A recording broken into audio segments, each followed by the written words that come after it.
Hello and welcome to our first episode of the Shenani-gang, our homebrew D&D campaign lovingly created by our DM, Eillisha. As we started recording our campaign 20-something sessions in, I'll give you a brief description of our characters, plus a few of the more notable NPCs you will meet on our travels. So, the story so far. The team meet at Waterdeep and employed by an Arrowcrocker named McNugget to find a missing blacksmith named Black. He gives them all some magical eggs that will hatch into animals once enough time has passed. He orders Hawk to keep an eye on them. The trail of the missing blacksmith led the team into an underground goblin horde. They were stealing blacksmiths to make weapons, but were lacking some ingredients.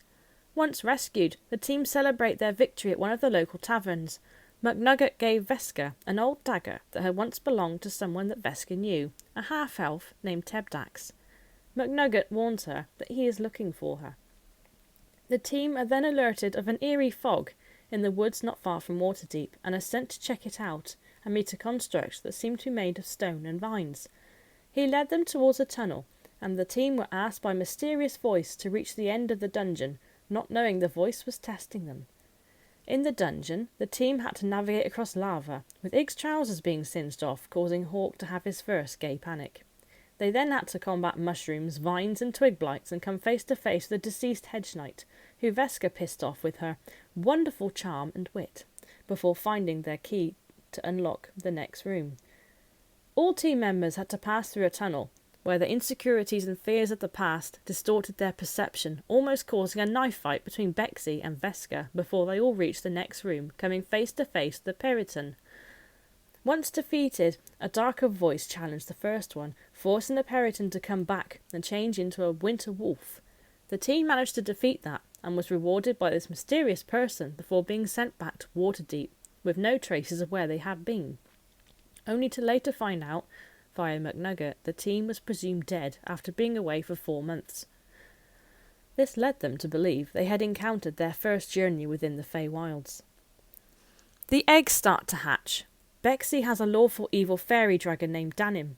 Braeda has a lawful good cockatrice named Midge.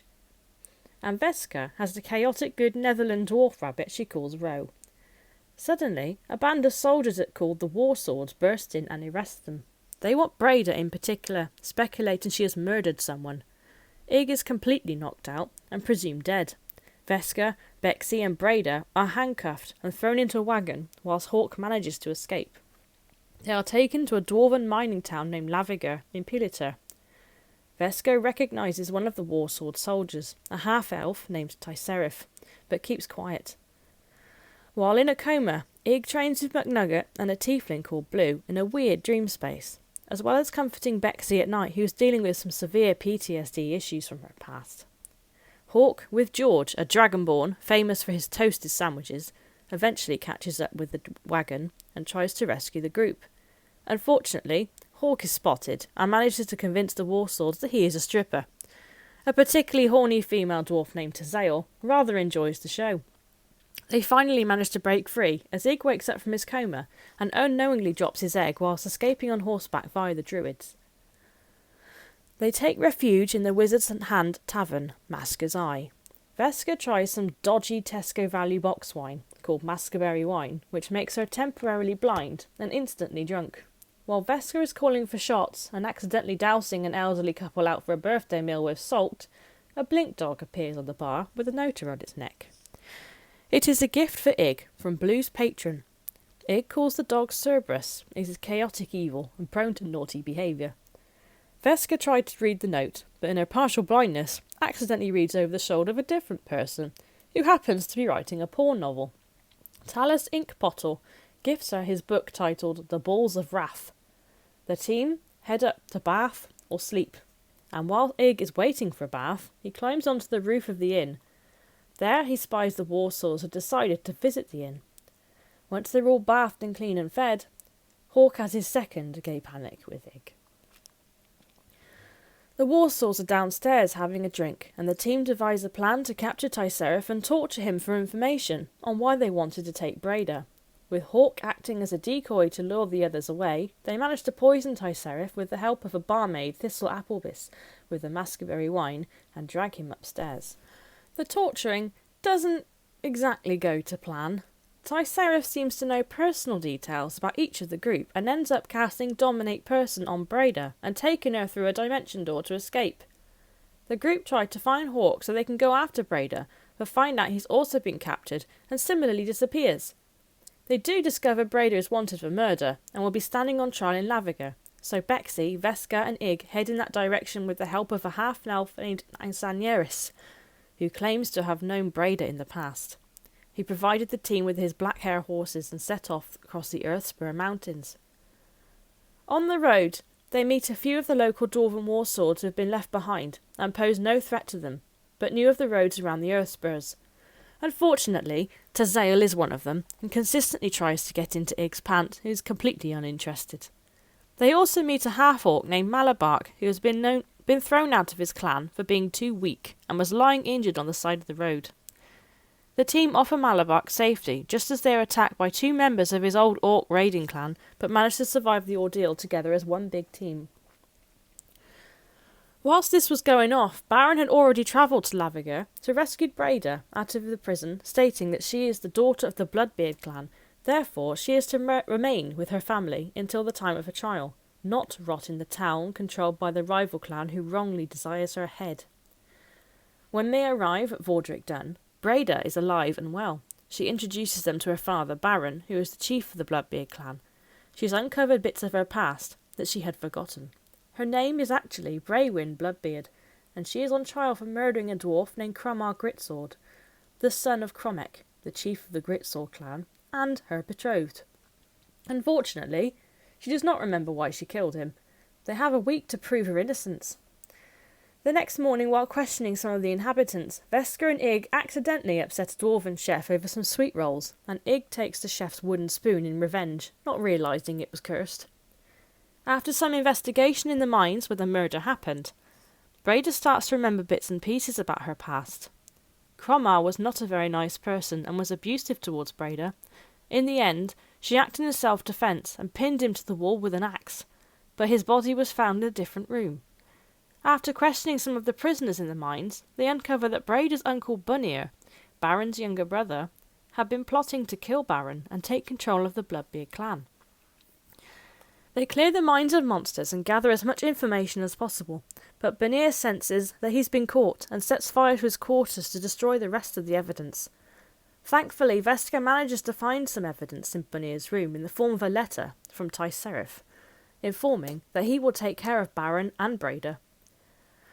Bunir blames Malabark for the fire and the kidnap of his daughter Bonmora, as he has conveniently disappeared.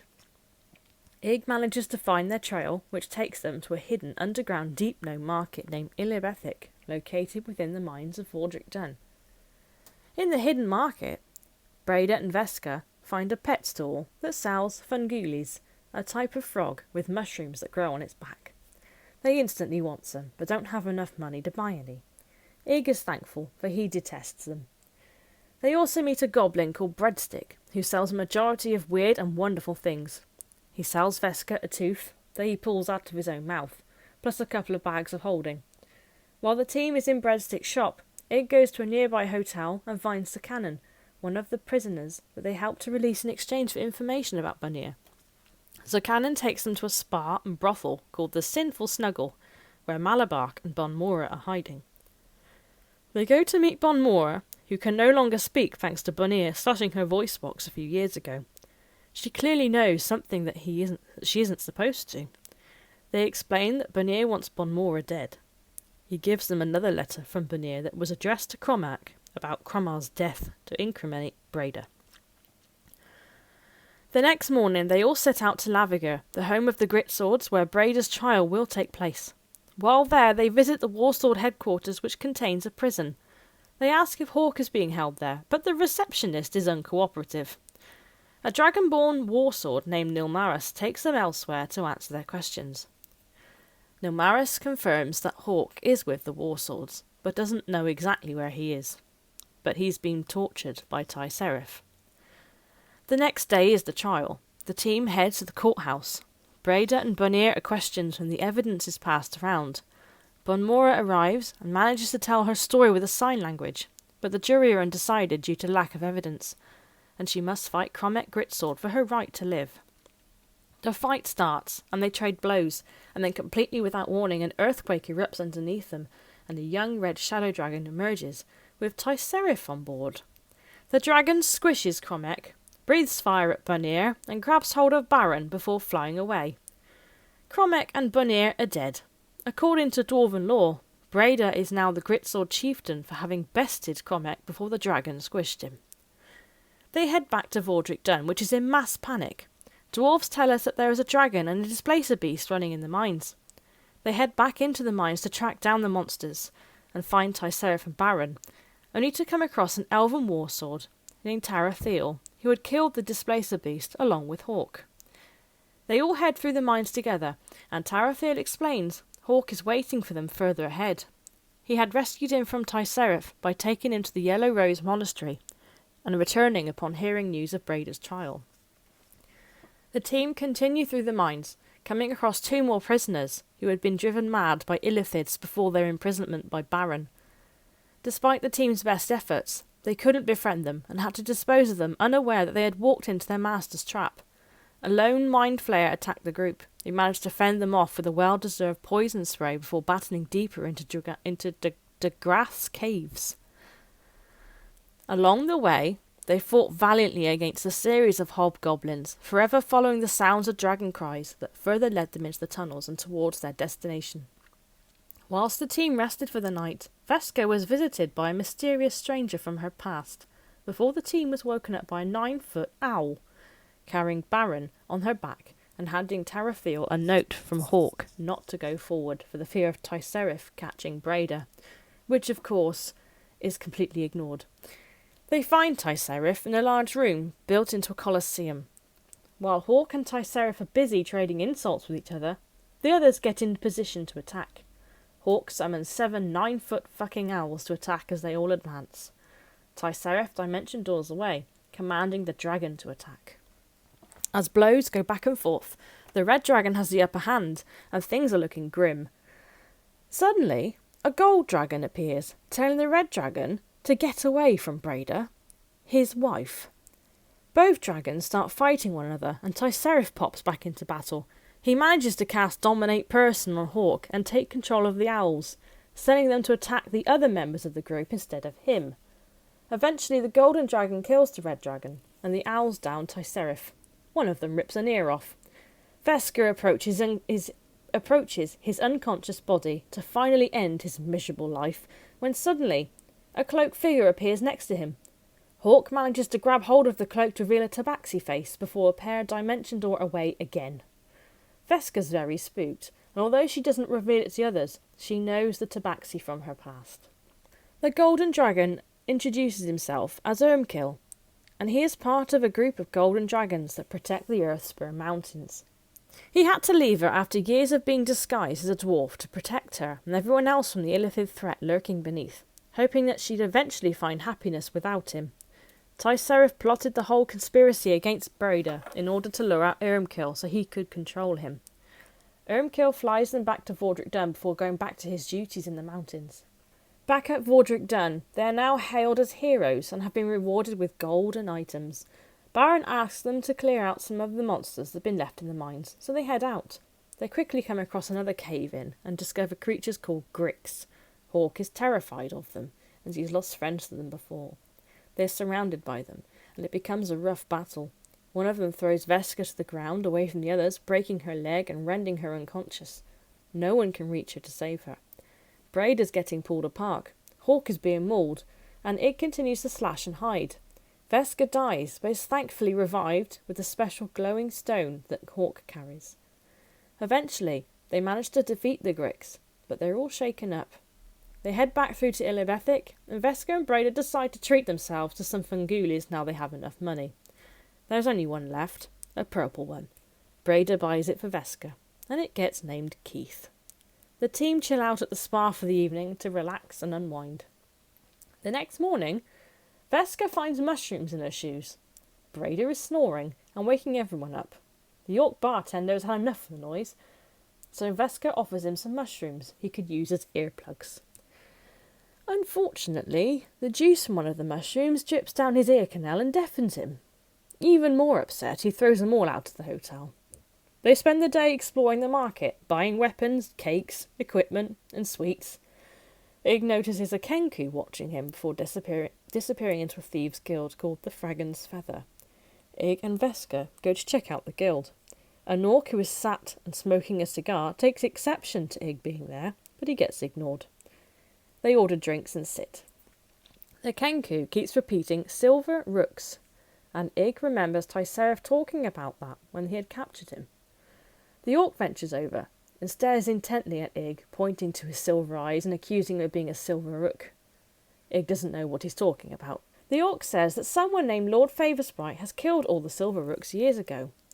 And then Braeda shouts from outside. They realise that their coin purses have been stolen.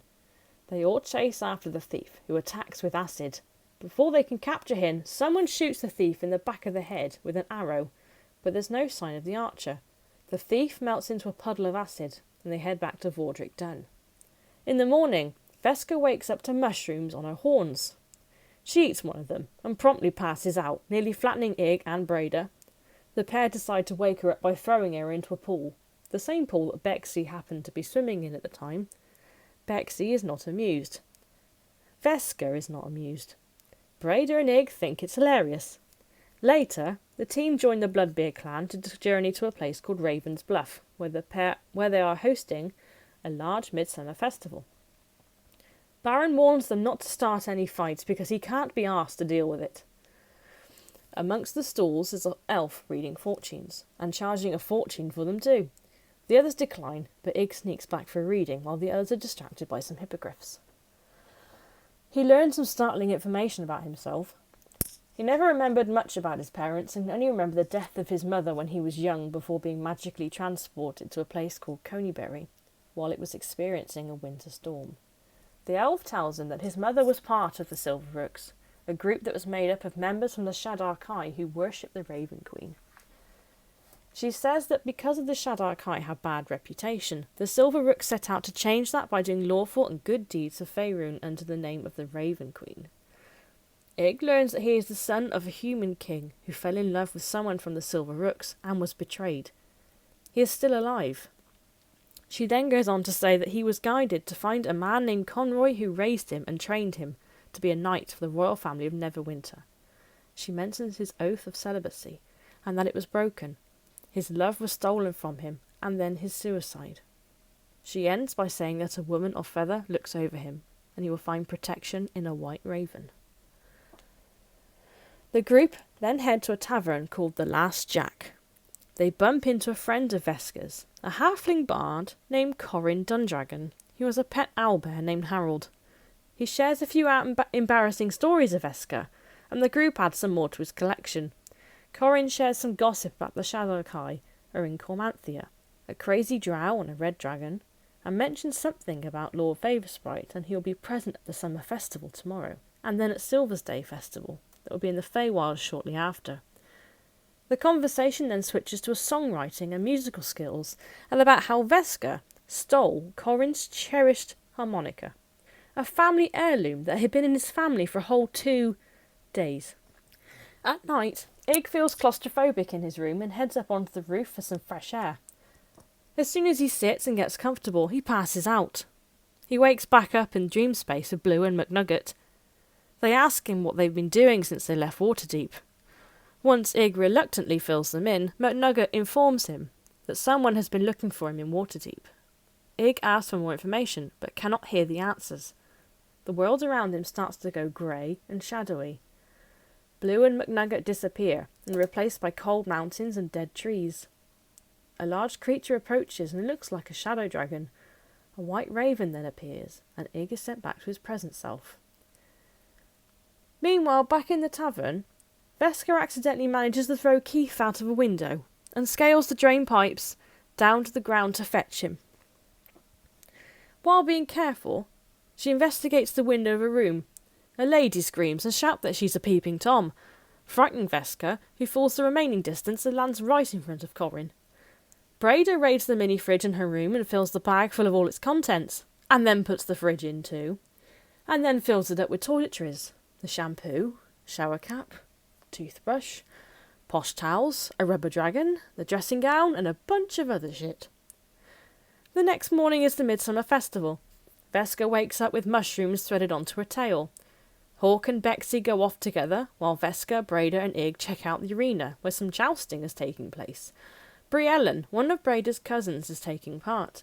She's fighting with a female Duragar named Ketrel Redbraid. Briellen is victorious, and the pair embrace each other and run off into the crowd.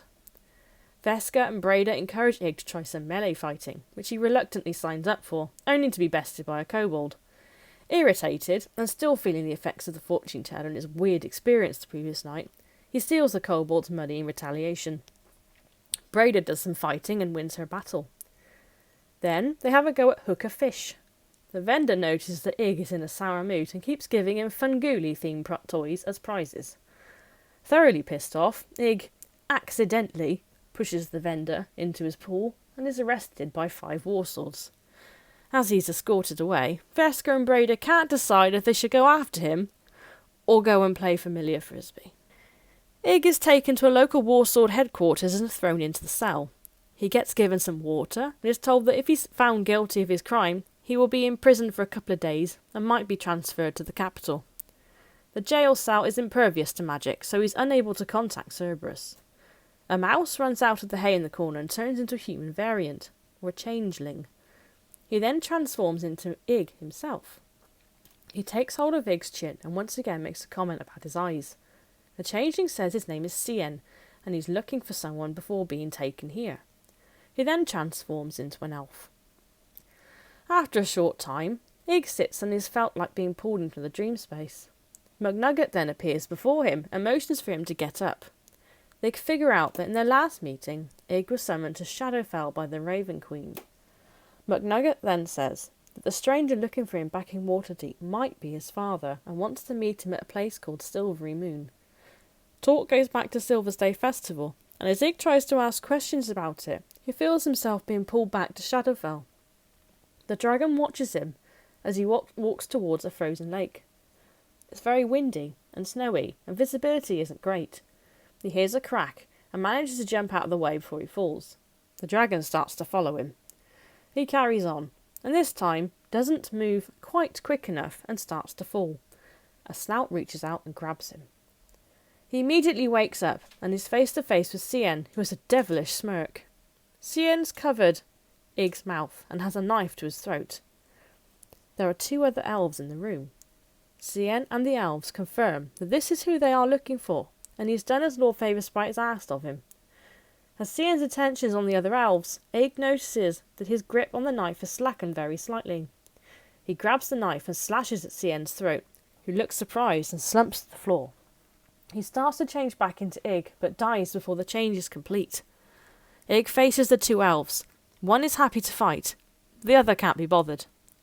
The magical barriers have been lifted, and Cerberus immediately comes to his aid. Ig tries to defend himself against a fully armed elf with just a knife, but ultimately is overpowered. Cerberus blinks away to find the others and get them to help. As Ig is pushed to the ground and stabbed through the chest, he starts to lose consciousness.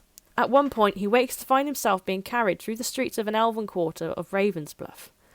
His last view being that of a white raven perched on the shoulder of the hooded figure carrying him. Back with the group, Bexy and Hawk find Veska and Braeda and eventually decide to go and find their friend. When they reach the Warsaw headquarters, they find the place is in disarray. They discover that there's been a fight in Ig's cell, and there are now 3 dead bodies, but none of them are him.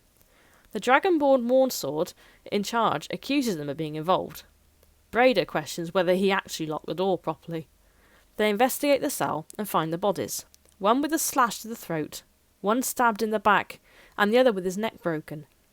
Veska sees they're all wearing the same emblem of a fairy, and tears one of them off to keep. Cerberus finds the trail, and the others follow him to a section of the elven quarter that's gated off to the others. The half-orc, named Dawn Tuskdale, that Braeda battled in the arena, lets them through and escorts them to where Cerberus leads them. Veska remembers him from her past, and he asks about her old gang. Dawn says he saw Tebdax and Inoji in the market very recently. Cerberus leads them into a mansion, and they go inside. It's very grand, decorated with a lot of sun and moon eclipse symbols. About this time, Ig wakes up in a grand bedroom wearing some very silky pyjamas. He's been healed up while he slept.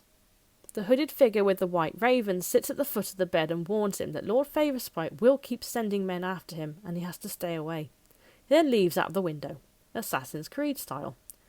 The others burst into his room, concerned for his welfare. Once they've established he's fine, Veska immediately starts investigating and finds a letter with a silver wax seal remains on it. It's addressed to King Trellon and is a love letter from someone named Zinti. It explains that she is no longer going to be in the personal guard due to her pregnancy, and hopes that he will visit the boys soon. Dawn asks to see the letter, and asks if any of them have heard the rumours of the secret marriage and a lost prince who was killed.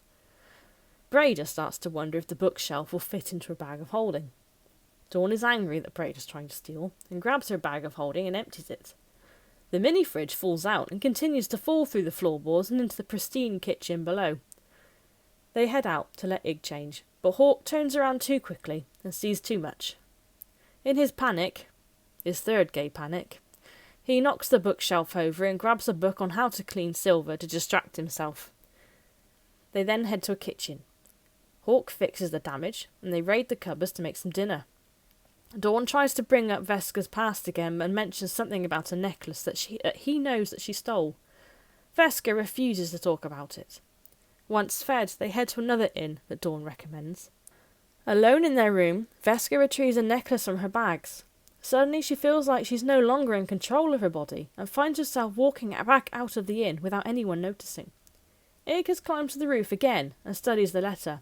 All the evidence so far points to this being a letter between his parents. He feels himself being summoned back to Shadowfield again, and once again he's back with the shadowy dragon. The dragon calls him Cajon and escorts him to his lair. Ig sees some of the same sun and moon imagery that he saw in the fancy mansion before coming back to himself on the roof again. He climbs back down. Hawk is stood outside with the inn with 5 giant owls. He asks if he can show them all something. As Veska is not there, they assume she's sleeping and leave on the owls. They fly for a while and land amongst the earthwood. Hawk plants some seeds and sings a prayer. It goes on for a while, and eventually a herd of wild unicorns appear. They all climb aboard the unicorns and have a great time, galloping around and jumping over fallen trees. Except Veska, who's been kidnapped. After a while, the unicorns leave and they head to a tavern called the Duck's Arse. Ig tells Hawk what happened to him in the prison cell, and that the elves were sent by Lord Favorsprite. Braeda decides to contact Ermkill telepathically to see if he knows anything about this arsehole and the Silver's Day festival. Ermkill advises her not to go, as it's too dangerous.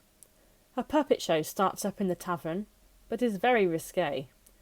Almost puppet pornography.